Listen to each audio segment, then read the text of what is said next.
Good night, Shabbos. Parshas Devarim, Shabbos Chazon, Parsha of words. Devarim, and I was also thinking Devarim, it's the same letters as Bamidbar. Bamidbar, Devarim. What does it mean? I'm not really sure what it means. But somehow words align, and it's almost like Shuka, where you have water touches the other water, mikveh water touches the rainwater, then the whole mikveh is considered rainwater. So too, when words touch each other, especially now in the Bein Hamatzarim, we have the by Magen Avram and by Machai Mesim and Kel Kodesh B'Ritzei, there's a special kavanah that there is where we're connecting, letting the letters flow into like a backdoor type of thing, where um, we have letters, the Oisius, Hashem Avaya, that is very very exposed. But since we're in the week of Dinim, and we don't want to expose ourselves too much, the light too much, so we disguise, we go undercover, we enter the space from a back door, which is we take different letters that look like they are dinim, and we hide the light in those letters, and then we show up at Sim Shalom, we fully expose it, and we blow the cover and expose the light and expose the darkness, dissolve the darkness. So it's very interesting what's happening. I mean, if you think about it, you ever been to, you're told to go to a certain space that you go into, or a wedding, or a healing, and you're supposed to, be a certain way, prepare a certain way, uh, certain clothing that you need to, how to be comfortable. You go to the gym, you go to work out, or you go to whatever it is.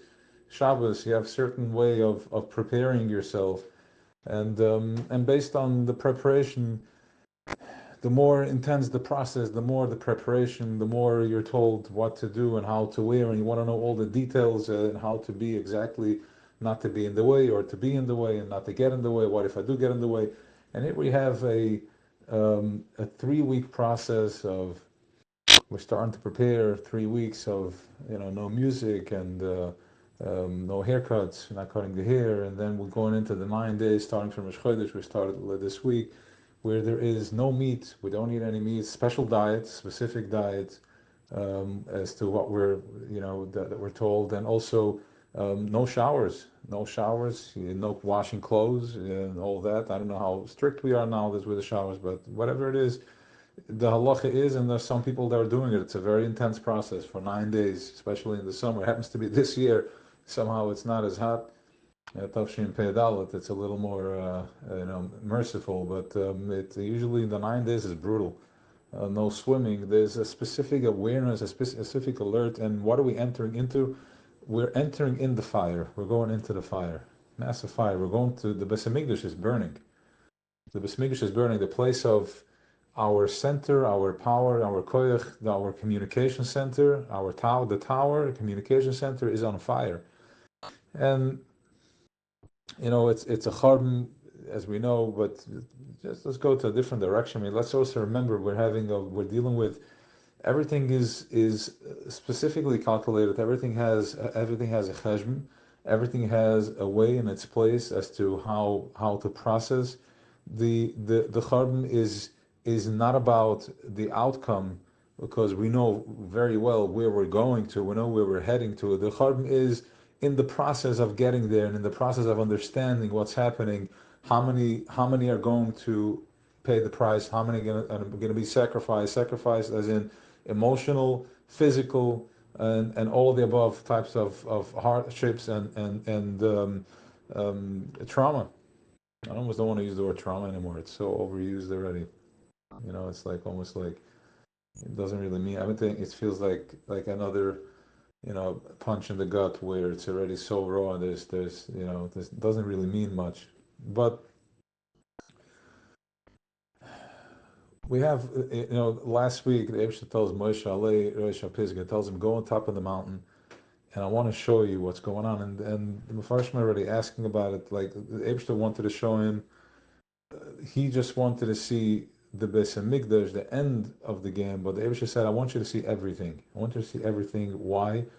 because Moshe is Das, Moshe Rabbeinu is Das. Das is presence of knowing, holding the string, holding the chevel of the end of the game. He's the Roy and Neman. And as we are, he wanted him to see all the hardship, all the squeeze, all the blockages, all the blindness, so to speak, that we're going to be going through. But once when he saw it, he was able to see, to penetrate through that blockage and just see through it, and really see through it, melt away all the illusion, and connect it to presence, connected to das, connected to just to the end result, where the illusion, the smoke screen is, there was no smoke screens by him. And b'chol dara, there is that nitzes of Moshe that comes in to each and every one of us, and we have that koyach to see through it, all. So he's standing by the Baal, next to the Baal Pa'ir, he's facing it, and he's holding steady, being present. So as we are going through this process of entering into, we're in Chodesh Av, going into to Chodesh, to Tisha B'Av, and this week is Shabbos Chazon. But before that, there's one more thing that I saw today, brought down, that Nasa Adam B'Tzalmenu, which is let's make man like us. That was said by Chochma Bina, by Abba and Imma, the father and the mother. They said, let's make man, so to speak, let's make man in like us, which means that there was an intentional creation, there was an intentional thing. The father and mother give birth to a child. There was an intentional creation that it takes away a lot of the heaviness when we understand that everything is just there is a plan, there is a center, there is a focus. It removes and it gives us direction as to where we need to go. There's elaboration on that, but we're just going to keep going. We have Shabbos Chazon is where there is a vision, a chazayon, which means a vision. It's like we say a prophecy.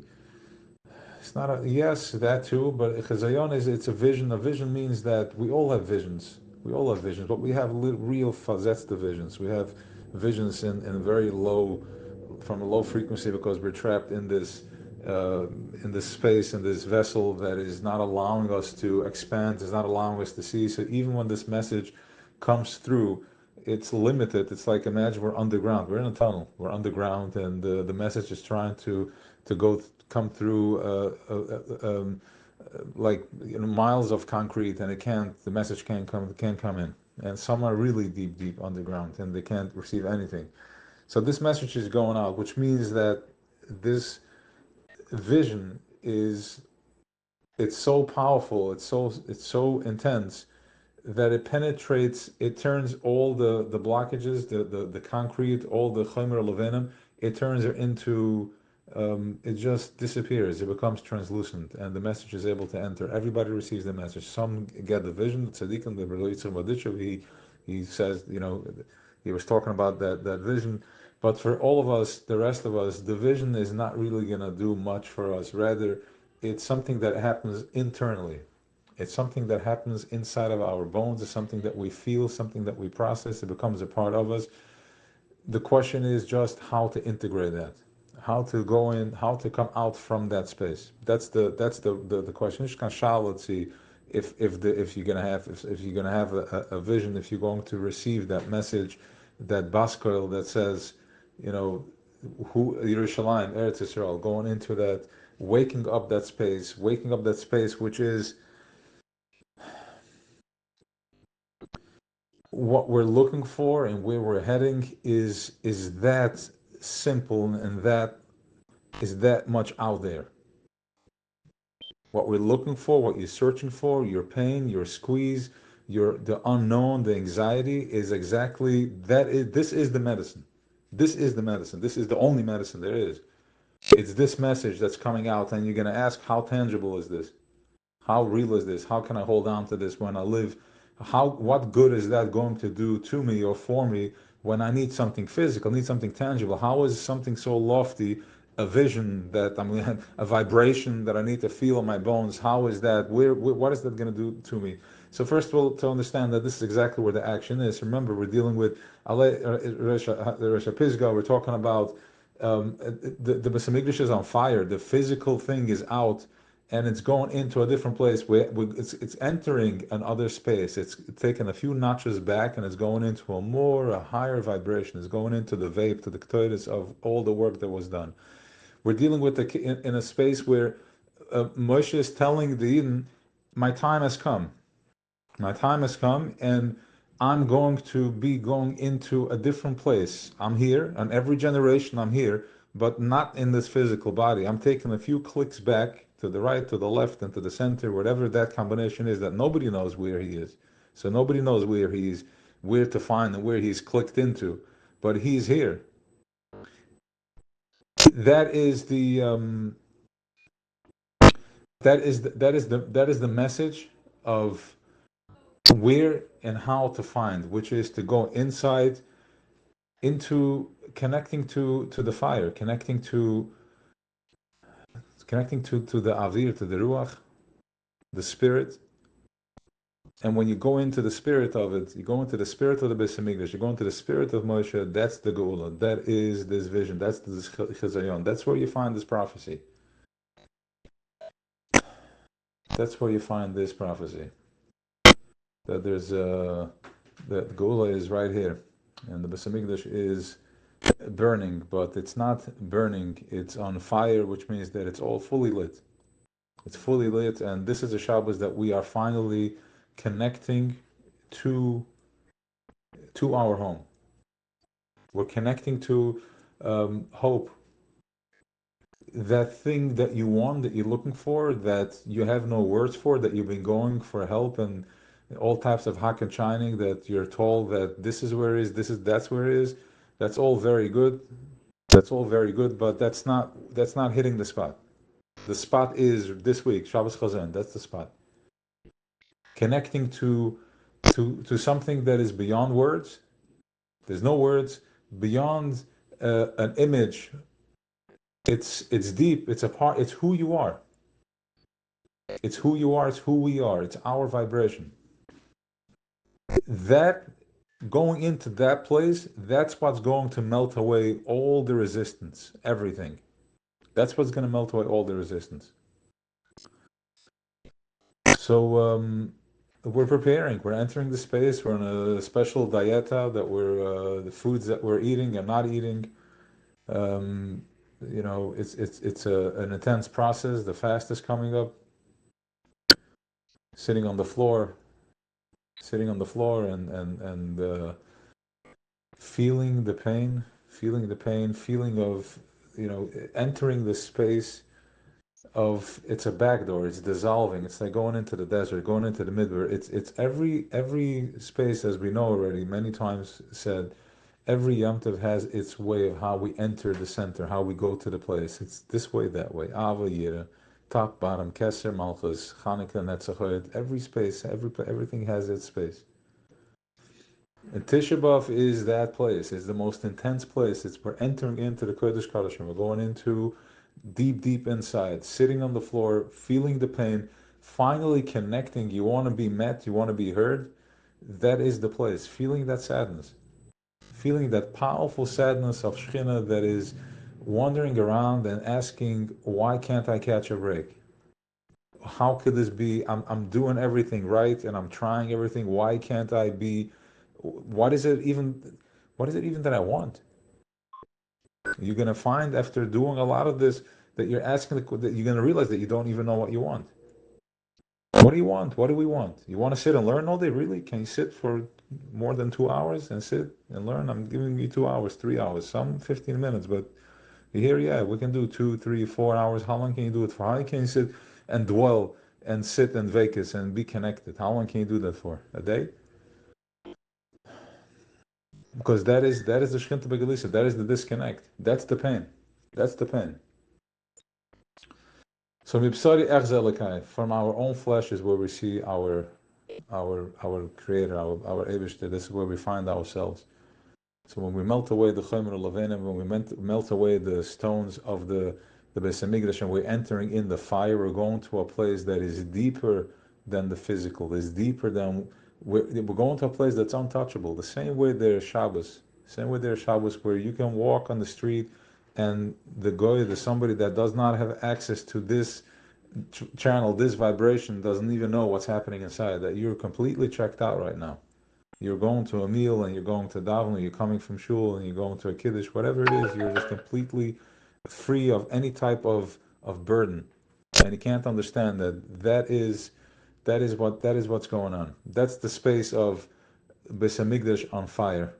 We're going to a place that we can be seen, can be touched. You're entering a space where you can be touched, going into that place of silence and of freedom to find your the Beis Hamikdash Shel Eish, where once you find that can never be put out.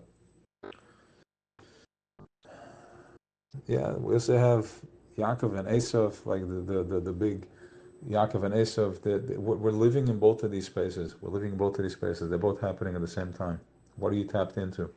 What are you tapped into? Your das, dissolving the ego, dissolving that illusion of separation, the illusion of how we view self in a very physical and very robotic space, very mechanical, very no agility, very mechanical, very square, and entering in a place of the ego, entering a space of flexibility, entering a space of just letting go, understanding that what I'm thinking is where I'm at. So if I think in a positive and I fall into my center, the whole contraption, the whole tower collapses, and you find yourself in your Yerushalayim. And this is what we're dealing with this week, Shabbos Chazan. Yes. What else? The 7 day. 7 day. Yeah, it's another interesting concept. The seventh and the 8th day. We have there is a our program works on 7 days a week. That's our program. There's 7 days a week. Then there is another day, which is the 8th day. The 8th day, that's redemption, that's Mashiach. We don't know what that is because it's a level in the game that we haven't entered yet into. Sometimes we go into that place, which is Shmini Atzeres. It's the 8th day. Why couldn't it be? It's 7 days and then plus one. No, it's an 8th day. It's a separate, an extra day. Chanukah, another one, an 8th day. It's an 8th day where we enter in. That's the day of Mashiach. It's the Mashiach day. It's Geula. It's a day that does not belong in this game. We don't have access to that game, but every now and then we tap into that. So this is going into the 8th day, going into the Beis Hamikdash, going into the 9th day, and then the 10th day. So have an awesome Shabbos, and we should all connect to our visions. We should have the proper healing to be sensitive enough to recognize and to recognize and to have enough compassion, enough softness to allow ourselves to not to get in the way of experiencing this experience of this powerful prophecy of having a vision of returning home. Have an awesome Shabbos.